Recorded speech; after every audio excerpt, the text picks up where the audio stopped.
प्रतिशोध की पार्टी और दादी का गुस्सा। सिंघानिया मेंशन का हॉल आज रोशनी से जगमगा रहा था। हर तरफ महंगी वाइन के ग्लास खनक रहे थे और मेहमानों की हंसी गूंज रही थी। लेकिन ये कोई आम जश्न नहीं था। घर के बाहर एक बड़ा सा बैनर लगा था जिस पर लिखा था, निहारिका के जेल जाने की खुशी में आप सभी का स्वागत है।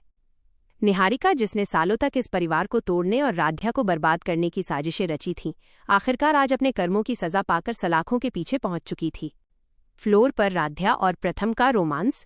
हॉल के बीचों बीच खूबसूरत रोशनी के नीचे राध्या और प्रथम एक दूसरे के हाथों में हाथ डाले खड़े थे। रोमांटिक म्यूजिक बजते ही दोनों ने डांस करना शुरू कर दिया। प्रथम ने राध्या की कमर पर हाथ रखा और उसकी आंखों में देखते हुए धीरे से कहा, तारांकन, आखिरकार राध्या, हमारी जिंदगी का सबसे बड़ा ग्रहण टल गया। अब हमें कोई अलग नहीं कर सकता। राध्या ने मुस्कुराते हुए अपना सिर प्रथम के कंधे पर रख दिया। उसकी आंखों में सुकून के आंसू थे। सालों की प्रताड़ना के बाद आज उसे यह खुशी नसीब हुई थी। दोनों पूरी तरह एक दूसरे में खोए हुए थे और उनके कदम संगीत की थाप पर थिरक रहे थे। मेहमान उनके इस तालमेल को देखकर तालियां बजा रहे थे। दादी का रौद्र रूप। लेकिन इस जश्न की चमक हर आंख को नहीं सुहा रही थी। हॉल के ऊपरी हिस्से की बालकनी में खड़ी दादी का चेहरा गुस्से से लाल हो चुका था।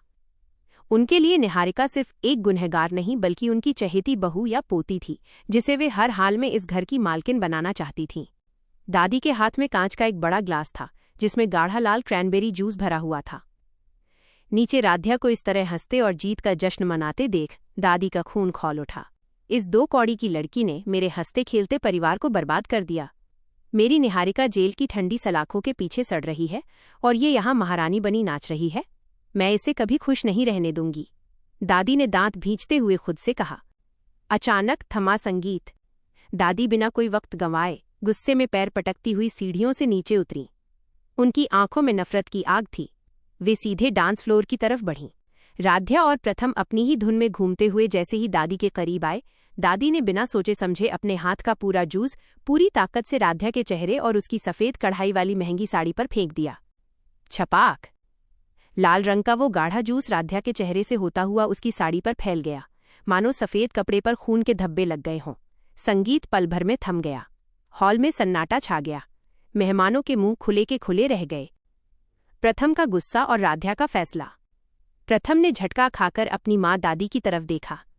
उसका चेहरा गुस्से से तमतमा उठा। उसने चिल्लाकर कहा, तारांकन दादी, ये क्या बदतमीजी है? आपको अंदाजा भी है आपने क्या किया है? दादी ने खाली ग्लास फर्श पर दे मारा जो चकनाचूर हो गया। वे चिल्लाईं, तारांकन, बदतमीजी मैंने नहीं, इस लड़की ने की है। घर की खुशियां छीनकर पार्टी मना रही है। याद रखना राध्या, निहारिका जेल गई है, मरी नहीं है, और जब तक मैं इस घर में हूं मैं तुझे कभी चैन की सांस नहीं लेने दूंगी। प्रथम राध्या का हाथ पकड़कर दादी को जवाब देने ही वाला था कि राध्या ने उसका हाथ थाम लिया।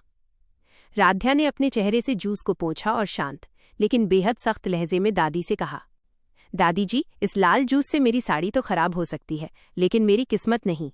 निहारिका अपने कर्मों की वजह से जेल गई है, मेरी वजह से नहीं। और रही बात इस घर में चैन की सांस लेने की, तो अब इस घर में कानून का राज चलेगा, आपकी साजिशों का नहीं। राध्या ने प्रथम की तरफ देखा और कहा, तारांकन, प्रथम, पार्टी रुकनी नहीं चाहिए। मैं बस अपनी साड़ी चेंज करके आती हूँ। राध्या बिना डरे पूरे स्वाभिमान के साथ सिर उठाकर सीढ़ियों की तरफ बढ़ गई। दादी गुस्से में हाथ मलती रह गईं क्योंकि उन्हें समझ आ गया था कि अब राध्या को डराना नामुमकिन है। कहानी खत्म, या ये तो बस शुरुआत है। आपको ये ड्रामेटिक स्टोरी कैसी लगी? क्या